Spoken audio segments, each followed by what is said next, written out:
mình còn gây được một chung lớn cũng là một sự của trong cao.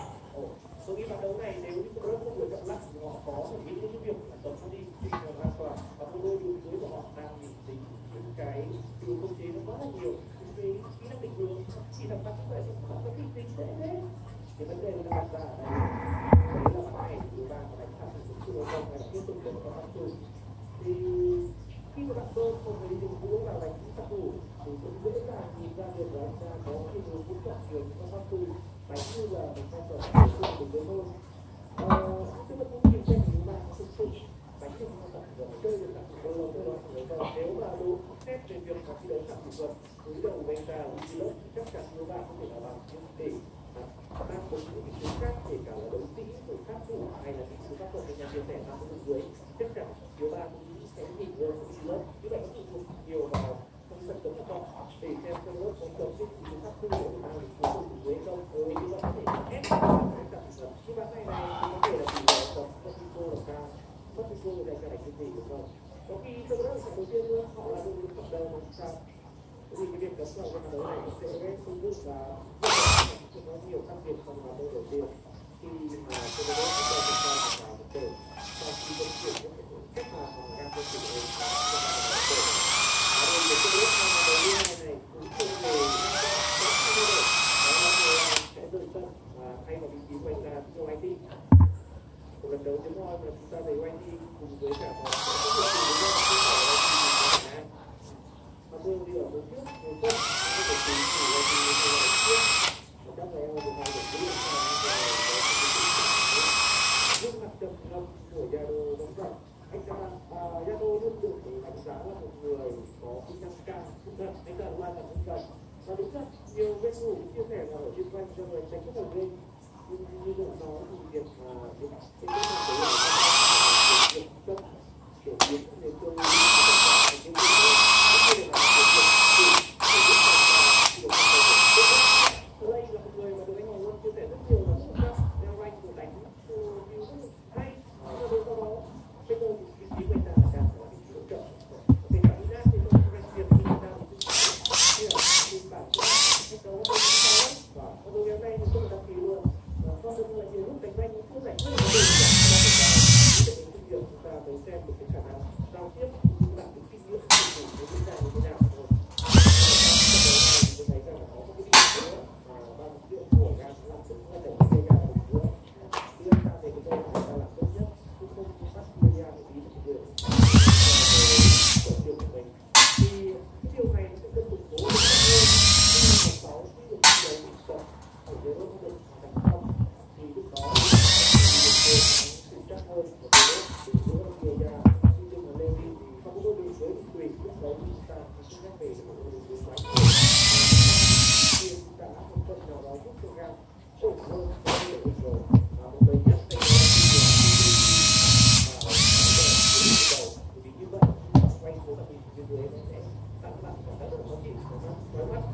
nhiều hơn ra là tốt nhất là đi rửa và đi rồi là vì nó sẽ tạo rất khó chịu anh ra như một mẹ rồi là tôi cái tóc mái dành ra đây che cái là ăn che này bớt không có gì mấy cái ông nó tác dụng lên như kiểu tôi đi là dễ hay cho mắt lắm đấy là tôi đi rồi chứ còn mình có tiền rồi để có thể phải cả bởi vì nó cái kiểu sáng thức xấu tôi nghĩ là hoàn hảo bởi vì đội nào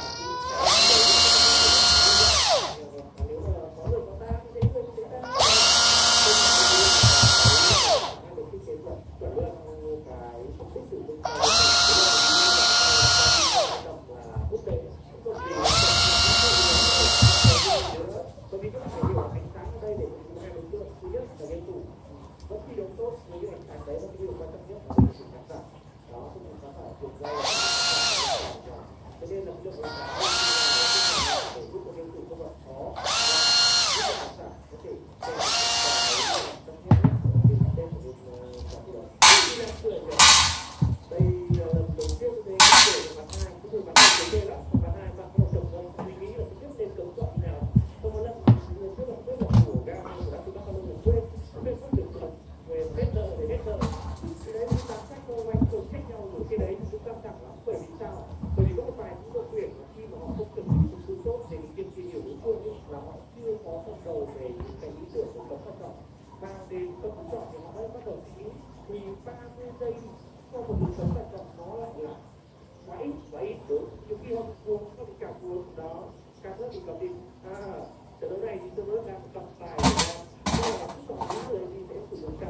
ở trong cái ván đấu này. Thì ván đấu đầu tiên thì đã có một màn trình diễn của Dragan cũng xuất sắc, và ván đấu này Gan quay trở lại lối chơi, đó là bắt thật nhiều cho đến trí khỏe. Bởi vì chúng tôi là nếu đúng chơi của trên lớp thì trên cấm trong nước là đúng, và cái kiểu những lớp tự lo thì các bạn hãy hình dung rằng là chỉ cần 2 người thôi, không cần có xuất hiện đâu đó đứng ở bất kỳ một vị trí nào đều đã không được góp những tổ rồi, và từ những người mà bạn chết được đi lớp rồi, nên cái việc học tới đi không phải các sư dùng rất là chuẩn đấy, đi cô bị cấm ở cửa đấy, chuẩn rồi đấy. Thế vậy không biết là cái lượt cấm thứ ba mà trong tôi dự đoán sẽ lớp cấm là lắc hay không, hay họ sẽ để tổ cái vị trí này và lựa chọn ngay trong khởi đầu. Nhưng mà cái thích của bạn là bạn lựa chọn lắc, nhưng không biết cũng chẳng có người hơi lắc sớm quá, trong đấy thì ra họ cảm thấy còn những bên ấy khá là cực, họ đã tổ cái điều này, càng ai cũng cấm luôn này. Ván này áp cấp nữa, áp cấp thì cấm tức là ván này thì như tôi nói là có rất nhiều con bài sức mạnh ở trên meta thì chưa đi được gì, tức là nhiều khi mình không biết là mình nhặt đấy thả ra. Tôi nghĩ có khi là ngăn trước, vì bây giờ họ chỉ cấm cấp 1/2 cả mà tôi bên này cấm trước, bên này cấm ăn chấp này, bên này cấm. Còn nếu như server là không cấm các ma thì Gan có thể là bỏ luôn cả chốt để cả hai bên kia đều có cái này. Nào rồi xem nào, tôi nghĩ là cấm ăn cho mày thì nhanh nhất thôi, tỷ lệ cho mày đợi thằng này nó thở ui nhà cho anh em luôn, thằng nó nào thở qua luôn lập tức nó tiên và không khóa, ok các bạn có tiên và không khóa trong cái hoàn cảnh như vậy. Đôi khi nó tức là anh ta biết là quay đi cái tụi nó một kèo mạnh của không tới trên, vì nó bắt kéo ra là kiểu là em chơi được là thôi đây là cái mặt tự tin là đấy tự tin là đi ra một cái tương tái nét mặt để đủ những cái không biết là anh đang cảm thấy quá cái câu đối thủ là có một yếu tố cực kỳ mạnh. Đấy là có góc nhìn của anh nhìn từ bên phải sang là cái mặt sợ hãi không, từ bên trái sang thì cái mặt tự tin đấy thì là ok, tự tin là tốt rồi. Và play nó có một bài thủ trên tay của mình đó, cú đất mà nói nhiều hay không đối đầu với áp chất và cũng không hẳn là chơi làm đâu về mặt sức tướng. Nói chung là ở cấp độ 1 thì áp chất có khả năng đẩy được tốt hơn là với mình đâu. Còn để xem nào,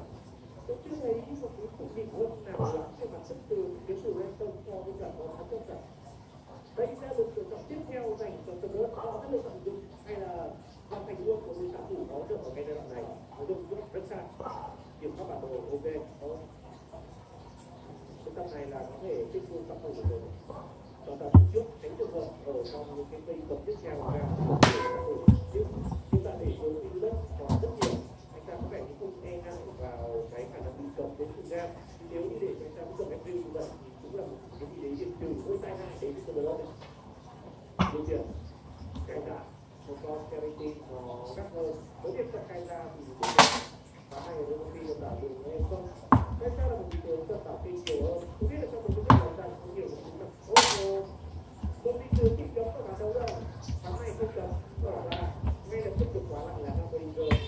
Redington rồi Hamburger đúng thứ nó hay đảo khác, Hamburger đúng thứ đấy thì mà đi cả lắm rồi ôi cái cặp này là anh xếp sẽ không được đâu, cặp này cực kỳ khó chịu và chắc chắn là bạn cũng không hề muốn tâm thủ một chút nào không có lắm cùng này được rồi. Cặp này là cặp siêu đam nha, bởi vì không thủ bảo được khi mà bạn là người đi du lịch kinh đấu bạn rất không có danh nơi nào với Hamburger, từ khi cái nơi đó là kiểu như là ăn có rồi bạn muốn làm phát cái nơi Hamburger thôi, chứ còn đến để như bạn lâu thì cái lượng xương ở đây nó thành Hamburger rất là lớn. Và ngoài ra cái hình thức là lắp trong cùng Hamburger ném phổi và được đặt mặt quán đấy thì kích chiều cuối là không đắt đi để chờ biết một cái dạng tên lửa nó có màu mặt rất là sáu yêu thật sự là một cái vấn đề gì đó tai hại dành cho tên lửa. Với các phương đấy là một các phương phi mạnh mẽ, nhưng với cái bài cay đa từ dưới liệu cái lớp nó chơi được không thì bản năng các thủ sẽ giúp người ta thoát về vị trí an toàn. Trước mắt anh ta phải né một quái sáng và lắp trước cả ấu cấm đi Fred, cấm đi Nautilus, hai cái tướng dạng kéo khả năng đảo đường hộ vẫn cố tình để mở ra pha thì để xem là so với hai con kia thì con hai bán này mở ra là hợp lý, bởi vì cái cách tiếp cận của ba là mặc dù phải tiếp cận vào gần người của đối phương, nhưng đây đều là hai con pháp sư tiếp cận gần một người đấy. Nói như vậy tôi đang hỏi anh là liệu ván đấu này liệu đi cộng với anh hiệu quả không, tôi nghĩ là không, hơi nguy hiểm, đặc biệt là con heo Oliver này chỉ biết đứng không làm của mình với một quả hiệu không. Ván này tôi nghĩ Ruby nếu mà đánh thủ con tay ra cầm con đi đường dưới với từng cái tối trên trường lên dưới, tôi nghĩ nó sẽ dễ dàng dành cho Idilus cầm cũng được cặp chiêu không là cũng ổn, không chỉ là tăng ken cũng được với Ruby, nhưng mà Ruby thì phải Ruby cũng được đấy, nhưng mà thế thì khả năng đảo đường để Ruby nó sẽ không còn của bạn đấu này anh ta lại chủ yếu ở khu vực đường dưới những lớp thôi. Họ thay đổi lối chơi, chơi với lớp thay đổi lối chơi. Tuy nhiên là để đỡ đôi khi ra minh mạnh và nhưng mà chưa chắc, bởi vì họ sẽ chưa quá là thông tin. Đấy, rồi lo một tí là mình nghe thấy nào nhỉ? Tình thế. Trời ơi, mặt logic là ổn mà, về mặt logic thì rất là ổn. Họ cần những cái sự chuẩn bị nữa. Bên phía Nam thì đã có sự lựa chọn Similarly dành cho Lady.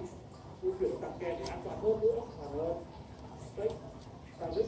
thì lại là một trong các tướng mà tôi ít nhất có 3 năm về rồi. Nhưng mà tướng thủ của Lady, cái tươi ra đánh này nhiều lắm. Đoán già đoán do đến cùng lúc thế nào được gạch kẹt ở dưới. Thầy liêu sau là ta nhỏ ta thì không có nhiều lắm, ta chịu để mà bảo vệ cho cả thủ thì tí các bạn thì nó vẫn là cái áp lực tự bảo vệ bản thân, tự đặt lên đôi vai của những lớp tự lo, tự cái phương tự lo và nó đi như thế này để bảo vệ. Đây cũng là một con nếu như nó tạo được cũng được nhưng mà nó không hiệu quả lắm rồi. Đấy, một cơ view như vậy là phần cá sấu ra đường giữa, kia nha sẽ sử dụng dây trong ở vùng đường giữa và đẩy tiếp từ đầu đường trên đối đầu ra trước. Như tôi đang nói là ngay trong không khi đến một nguy hiểm thì làm trên cái đối sẵn với sẵn lúc sẽ là căng thẳng lo bây giờ mình cười anh em nhỉ anh các em đánh kêu đi đã có vai đầu tiên rồi của em rồi anh phải có em đánh bố đẻ bé thích thật chứ tôi nói thật là nếu như mà để kèm cho tôi phân nhiều nó cũng là phân nhiều biết công việc của mình một cách anh ta chủ động thì lên cao chưa trận đấu này nếu mà có cơ view mà hay mà còn có phim chính chủ vào ngày mới này thực ra thì kèo công ty đã tốt thì công ty không được nhiều lần làm đâu không được nhiều lần làm đâu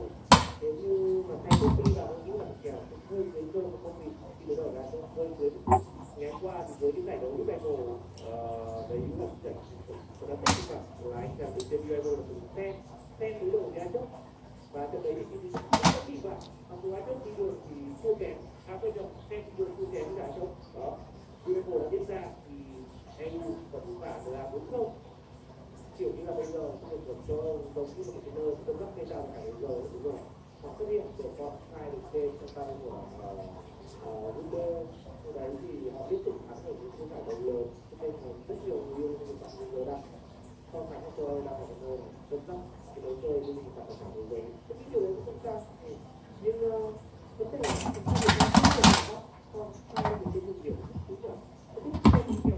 tôi nghĩ là Việt Nam đang được lựa chọn một phương án đánh an toàn rất cao bởi vì thường những thị trường như thế chắc phải gọi là các tiểu thủ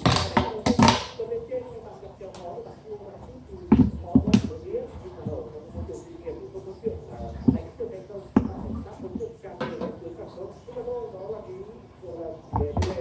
chúng ta không cần đến bản thân này cho chúng ta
phát hiện được một cảm giác của cái đó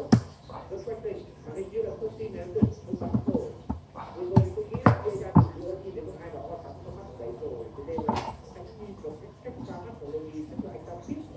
ngắt rồi thì anh ta mới phá và anh ta bỏ phim anh ta hướng với khu vực của đó là không được chưa. Trận đấu này tôi nghĩ đến là